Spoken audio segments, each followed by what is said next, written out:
Hotel එකක් වගේ ලොකුම ලයිබ්‍රරි එක තමයි. සුපිරිම හොටෙල් එකක්. ඒ වගේම මෙන්න තියෙනවා ලයිබ්‍රරි එක.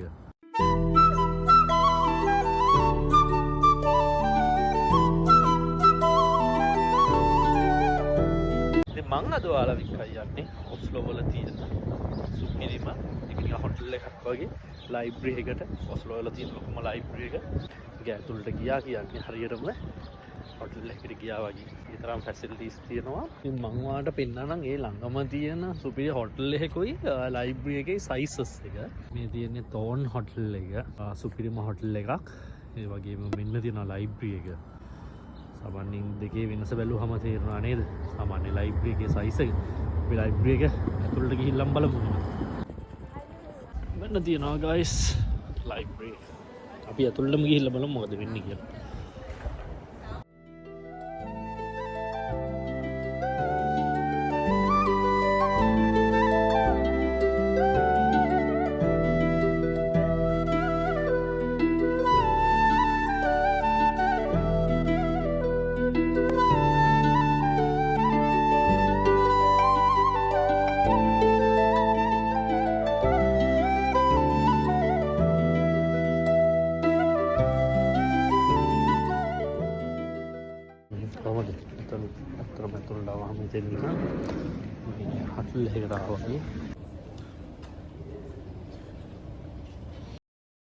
ඔයාලට මෙතන පේන්න තියෙන්නේ සවුන්ඩ් තෙරපි සිස්ටම් එකක්. ඔය වෝල් එකේ තියෙන කාටුන් එක හරිම ලස්සන මියුසික් වලින් ප්ලේ වෙනවා. ඔයාලට තියෙන මෙතන තියෙන හෙඩ්ෆෝන්ස් දෙක අරගෙන දාගෙන ඒක රස විඳින්න.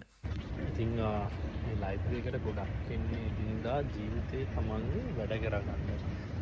ඔෆිස් එකක වැඩ වෙන්න පුළුවන්. තමන්ගේ රිසර්ච් එකක්, එතකොට අසයින්මන්ට් එකක් ඒ වගේ කරගන්න. ඉතින් ගොඩක් කට්ටිය මෙතනට ඇවිල්ලා තමන්ට කැමති තැනක ඉඳගෙන ලැප් එක ඕපන් කරගෙන තමන් නිදහසේ වැඩක් කරන්න පුළුවන්. මම දැන් මෙතනින් ඔයාලට පෙන්නන්නම් පහළ මේක කොහොමද හදලා තියෙන්නේ කියලා.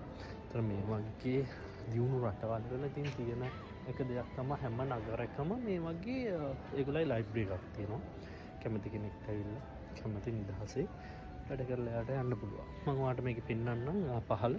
ඉතින් එයාලා ඒගොල්ලගේ පාඩු අනුන්ට කරදරයක් නොවි තමන්ගේ වැඩ ටික ලස්සනට ඉතින් කරගන්න. එහෙම තමයි ඉතින් මේ වගේ දියුණු රටක් පවතින්න හේතුව.